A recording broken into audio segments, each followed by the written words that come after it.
Del latín pervertere, que significa volcar, invertir o dar la vuelta, la finalidad de la perversión narcisista es desviar a otro de su camino para que tome el que al perverso o la perversa le interesa. En el ámbito familiar, por ejemplo, al perverso narcisista no le importa manipular a sus hijos para que se pongan en contra de su otro progenitor cuando éste o ésta decide romper el matrimonio. Manipula para atribuir a la víctima toda la malicia que en realidad hay en él o en ella. Manipula para marcar territorio, para hacer constar su poder y reafirmarse en su locura de grandeza. Manipula para hacer sufrir a la víctima todo el sufrimiento que en realidad hay en el interior del perverso narcisista. Y también manipula castigando a la víctima por haberle herido el orgullo. La relación con un perverso narcisista es una relación de poder, bueno, mejor dicho, de abuso de poder, en el que la parte con menos fuerza acaba siendo sometida.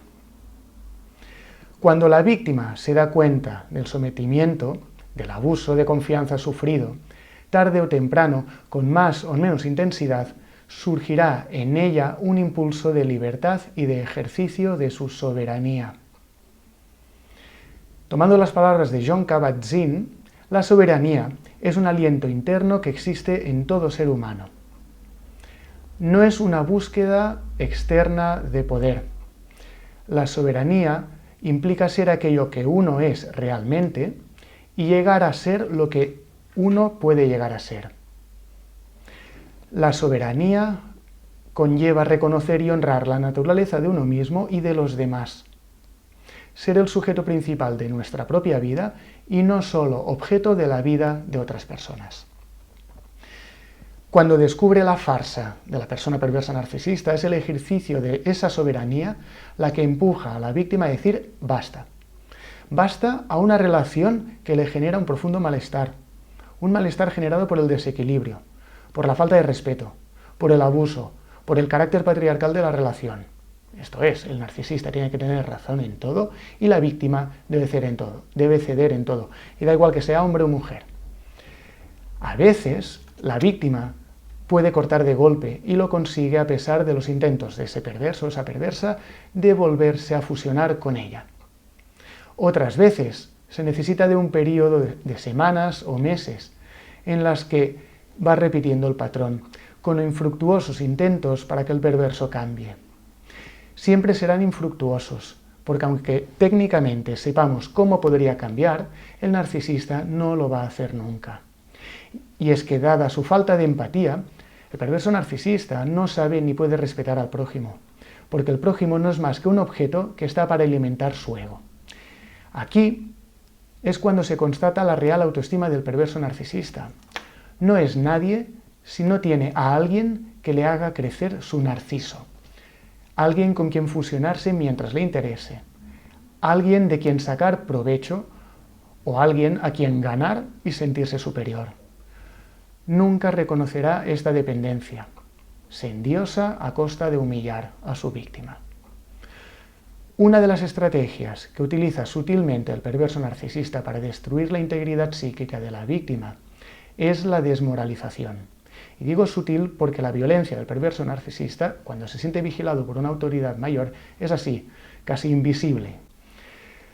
La desmoralización consiste en fomentar el desánimo y la confusión en la víctima para debilitarla y conseguir que las cosas estén como quiere que estén. Esto es, que uno tenga el poder y el otro o la otra esté sometido, sometida. Recordemos que para el narcisista su ego está en juego y ese ego lo es todo para él, para ella. La desmoralización consiste en hacer dudar a la víctima y desalentarla del ejercicio de su propia soberanía, culpándola de forma exclusiva de las consecuencias ocurridas a partir del momento de querer tener criterio y opinión propias. Y aunque el perverso o la perversa lo niegue, muchas de esas consecuencias han sido provocadas expresamente por él o ella misma. Consiste en desanimarla haciéndole creer que sin su presencia y ayuda no llegará a ningún sitio, presentándose el perverso o la perversa como imprescindibles. consiste en aprovechar la imagen perfecta que ha vendido a sus contactos e influencias para aislar a la víctima y que escarmiente por el error de haberse atrevido a poner en duda su autoridad. Consiste en presentarse como víctima de la víctima real, ante las amistades en común, los compañeros de trabajo o los familiares, dificultando que la persona afectada, pueda recibir apoyo de sus allegados, porque no se la van a creer.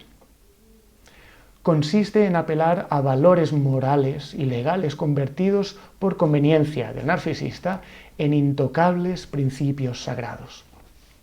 Consiste en mofarse del dolor y el sufrimiento de la víctima, de quitar importancia al maltrato ejercido y a apelar a razones y justificaciones y hechos de lo bien que había sido tratada antes de rebelarse. Consiste en hacerla creer que está mal aconsejada, que le han comido el coco, que no está pensando por su propio criterio, sino manipulada o manipulado por otros que no tienen escrúpulos, cuando la realidad es que quien no tiene escrúpulos es esa persona perversa narcisista. Consiste en invitarla a admitir que el camino que ha tomado ha sido un grave error. ¿Y qué camino? Pues el de hacer valer sus derechos, el de luchar por sus sueños y el de ejercer su propia soberanía. Consiste en chantajear emocionalmente, apelando a los buenos tiempos del pasado cuando no había iniciado esa locura de destruir la unidad de la pareja o de la familia o del grupo. La cuestión es que la manipula a través de la culpa. La desmoralización también consiste en culparla de ser la responsable del dolor que sufren él, la propia perversa narcisista, y los allegados, los hijos, los padres, los compañeros de grupo, de trabajo, por haber tenido opinión propia, por haber puesto en duda la verdad absoluta y haberla querido llevar a cabo esa opinión sin su aprobación. Consiste en hacer creer que si ha recibido alguna agresión o se le ha privado de sus derechos, es por haber hecho lo que hizo, ejercer su soberanía. Pero que si vuelve al buen comportamiento, la relación volverá a vivir una luna de miel y podrán continuar creciendo como pareja o como grupo. Para quienes no lo sepáis, las sectas coercitivas funcionan de este modo. Todo esto ocurre cuando hay dificultad en poner fin a la relación. Y es que la perversa o el perverso narcisista hace valer el vínculo que tiene sobre la víctima y los elementos que tienen en común para obligar a mantener un contacto de abuso. Por eso es tan trascendente que jueces y fiscales tengan en cuenta estos perfiles a la hora de establecer, por ejemplo, y entre otras cosas, la custodia de los hijos. Para quien tenga que relacionarse con personas o grupos que utilizan de forma intensa mecanismos perversos narcisistas, necesita aprender a mantenerse determinada y firme, aunque flexible, en el camino que ha tomado, que surge de un deseo de reconocimiento y de respeto. Necesita ir asumiendo que responsabilizarse de su propia vida también tiene un coste. Y es que aquellos y aquellas que quieren aprovecharse de ella o de él pretenderán crucificarlo. Necesitará poner distancia y buscar nuevos horizontes. Necesitará renunciar a cualquier fantasía de que el perverso o la perversa cambiará. Necesitará ir dejando atrás la inocencia e ingenuidad que la hacía creer que la vida no podía ser tan dura. Cuando la víctima es acosada a través de la culpabilización, puede ayudarla a preguntarse a sí misma si el camino que decidió tomar fue para aprovecharse del prójimo o para ejercer su derecho a la autodeterminación. Si fue para perjudicar al otro o para ejercer su derecho a defender lo que es suyo. Si tomó el camino para ser el sujeto principal de su propia vida y no solo el objeto de la vida de otras personas. La puede ayudar a aceptar que para realizar el deseo interno a veces debe escoger, y una elección implica también una renuncia. Si decide romper con la sumisión y la injusticia, ni el perverso narcisista ni las personas a las que haya podido engañar, los flying monkeys, los monos voladores, le darán apoyo, es cierto. Pero encontrará a otras personas que la animarán en el camino, seguramente porque lo han vivido previamente. En un proceso de estas características hay circunstancias que no están en manos de la víctima, no están bajo su control, por lo que necesita aprender a soltarlas. Si es tu caso, debes centrarte en aquello que sí está en tus manos. Atender tus propias necesidades, tus deseos y sentimientos. Alejarte de estas personas tóxicas y si físicamente no puedes, procura aprender a tomar distancia emocional. Acercarte y relacionarte con personas de calidad con las que os nutráis mutuamente. Personas con las que se puede dar y recibir de forma equitativa.